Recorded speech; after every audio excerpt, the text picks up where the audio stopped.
আসসালামু আলাইকুম বন্ধুরা, কেমন আছেন? আশা করি সবাই ভালো আছেন। বরাবরের মতন আমরা আরও একটি ভিডিও নিয়ে চলে আসলাম। তো গত কয়েকটি ভিডিওতে আমরা দেখেছি প্লাস রিলেটেড যত সমস্যা সমীকরণ আছে সবগুলো আমরা ভিডিওতে দেখেছি। এখন আমরা দেখব ধ্রুবকের মাধ্যমে কাজ শক্তি উপপাদ্য। কাজ শক্তি উপপাদ্য দুইভাবে প্রতিপাদন করা যায়। একটা হচ্ছে ধ্রুবকের মাধ্যমে, আর একটা হচ্ছে পরিবর্তনশীল বলের মাধ্যমে। তো ইনশাআল্লাহ আমরা দুটাই দেখব। তো আজকে আমরা প্রমাণ করব হচ্ছে ধ্রুবকের মাধ্যমে কাজ শক্তি উপপাদ্য। তো এটা প্রমাণ করার ক্ষেত্রে আমাদেরকে প্রথমে একটা ফিগার অঙ্কন করতে হবে। অর্থাৎ আমি এফ মানের একটা বল এম ভরের বস্তুকে ভি নট আদি বেগে টি সময়ে এস সরেন আমি সামনের দিকে কি করতেছি, ঠেলে দিচ্ছি। তার বেগটা ছিল প্রথমে কি ভি নট, তার শেষ বেগ হলো কি ভি। অর্থাৎ যখন আমি এই পয়েন্ট থেকে যখন আমি একটা বলকে যখন আমি সামনের দিকে যখন আমি বল প্রয়োগ করি, তখন আমার বস্তুর ভর ছিল এম, আমার বেগটা ছিল আদি বেগ ভি নট। অর্থাৎ টি সময়ে আমার সরণটা হলো এস, এবং এম ভরের বস্তুটা কোথায় পৌঁছাবো, শেষ বেগ ভিতে পৌঁছাবো। এই কথাটুকু এখানে লেখা আছে আর কি। তো দেখো, কাজ শক্তি উপপাদ্যটা আসলে কি সেটা আগে জানতে হবে আমাদেরকে। কাজ শক্তি উপপাদ্যটি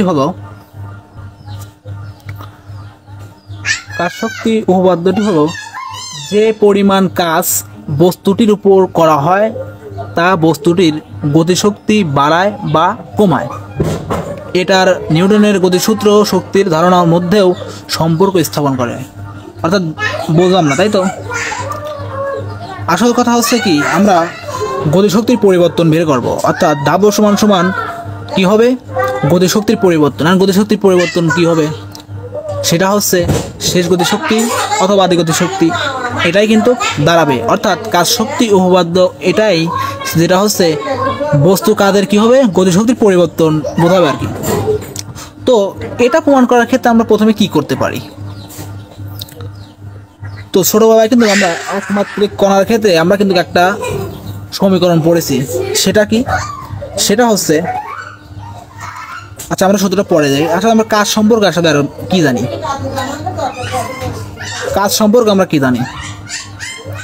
অর্থাৎ ডাব্লু সমান সমান আমরা ছোটবেলায় পড়ে এসেছি। ডাব্লু সমান সমান কিন্তু আমরা জানি এফ ডট এস, তাই না? F dot S. তো এখন একটা জিনিস বোঝার বিষয় আছে, এফ ডট এস তার মানে কি, মূলত সূত্রটা আসলে কি দাঁড়াচ্ছে, ডাব্লু সমান সমান কি হচ্ছে, এফ এস কস থিটা, তাই তো? তাহলে এই থিটাটা আসলে কত সেটা আমার জানতে হবে। এখন এই থিটার মানটা আসলে কত সেটা জানতে হবে। তো তুমি একটা জিনিস খেয়াল করে দেখো, যখন আমি বস্তুটাকে যখন এফ বল যখন প্রয়োগ করি, তখন কিন্তু বস্তুটা কিন্তু সামনের দিকে কিন্তু মুভ করতেছে। অর্থাৎ এর কিন্তু থিটা কিন্তু 0 ডিগ্রি, তাই না? তাহলে আমি যদি ডাব্লু সমান সমান এখন লিখি এফ এস কস 0 ডিগ্রি, কস 0 ডিগ্রি মান আমরা জানি 1, এই জন্য আমরা সরাসরি ডাব্লু সমান সমান কি পাচ্ছি, এফ এস পাচ্ছি। অর্থাৎ কাজ কিন্তু এটাকে দাঁড়াবো, তাই না?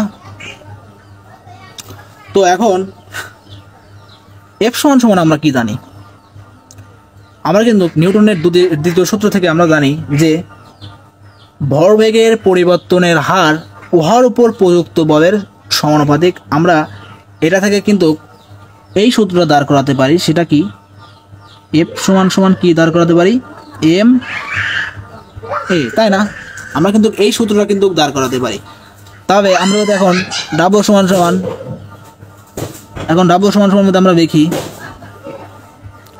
অর্থাৎ ডাব্লু সমান সমান কি লেখা যায়, এফ এর দায়িত্বে আমরা এম এ দেখি, এস তো এস এর দায় থাকবে, তাহলে কিন্তু মূলত কিন্তু সমীকরণটা কিন্তু দাঁড়াবে কিন্তু এটা, তাই না? তো এখন আমাদের ভাগবে কি, অর্থাৎ কাজ শক্তি উপপাদ্যটা আসলে কি, গতিশক্তির পরিবর্তন, তাই না? গতিশক্তির পরিবর্তন। তো অবশ্যই আমাদের ডাব্লিউ সমান সমান এম এ এস এটা তো হবে, তো হচ্ছে না। আমাদের কিন্তু গতিশক্তি আসে কোথা থেকে, বেগের মাধ্যমে।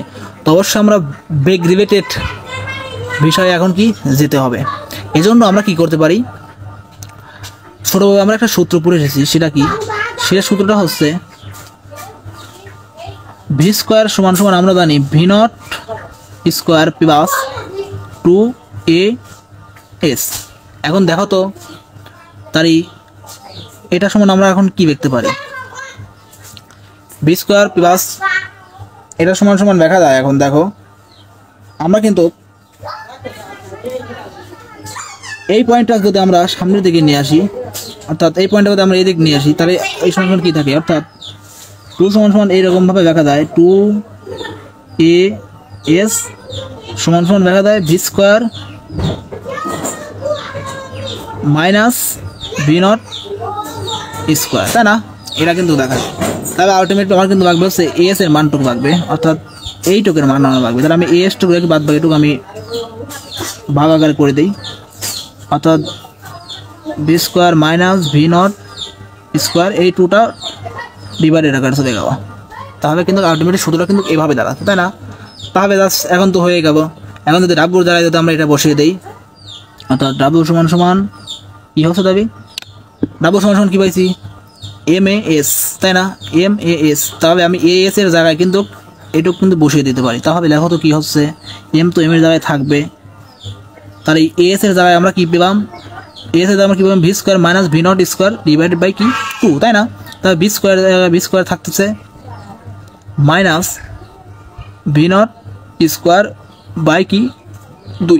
তাহলে তুমি একটা জিনিস এখন দেখো তো, এই এমটা কি সবার সাথে গুণ অবস্থায় আছে না? তাহলে এটাকে কিন্তু এখন গুণ অবস্থা আছে। তাহলে টু মানে কি, নিচে 2 মানে কি, উপরে কিন্তু একটা 1, মনে মনে কিন্তু একটা, এই 2টা আসলে কীভাবে আছে, এই 2টা কিন্তু আছে কিন্তু এইভাবে, আমি ফাঁকে একটু দেখাই, এইভাবে আছে, তাই না? মানে হাফ রিলেটেডভাবে আছে আর কি। তুমি একটা জিনিস এখন দেখো তো, এমটা সবার সাথে গুণ অবস্থা আছে। তাহলে আমি এই 2টা যদি বের করে নিয়ে আসি, তাই ডাব্লু সমান সমান দেখা যায় কিন্তু হাফ, এমটা সবার সাথে গুণ অবস্থা আছে, তাহলে গুণ হয়ে চলে যাবে half m v square minus তো মাইনাসের দায় থাকবে। তবে এটা তো সবার সাথেই গুণ অবস্থায় ভাগ অবস্থা আছে। তাহলে একটা জিনিস দেখো, এই জায়গা কিন্তু আবার এইভাবে দেখা যায় half m v not square. তাহলে এখানে কি হচ্ছে, আসলে কাজ শক্তি উপপাদ্যটা কিন্তু এখন কিন্তু এটাই প্রমাণিত হচ্ছে যে কাজ সমান সমান গতিশক্তি, এটা তো গতিশক্তি, তাই না? তার এই গতিশক্তির পরিবর্তন, আসলে গতিশক্তির পরিবর্তন বলতে এটাই আমরা কাজ শক্তি উপপাদ্য বুঝি। তো পরবর্তী ভিডিওতে আমরা দেখব যে কিভাবে পরিবর্তনশীল বল দ্বারা কাজ শক্তি উপপাদ্যটি প্রমাণ করা যায়। তো আজকের মতন এই পর্যন্তই। যেখানে ভিডিওটা বোঝো নেই অবশ্যই আমাকে কমেন্টের মাধ্যমে জানাবে। ধন্যবাদ।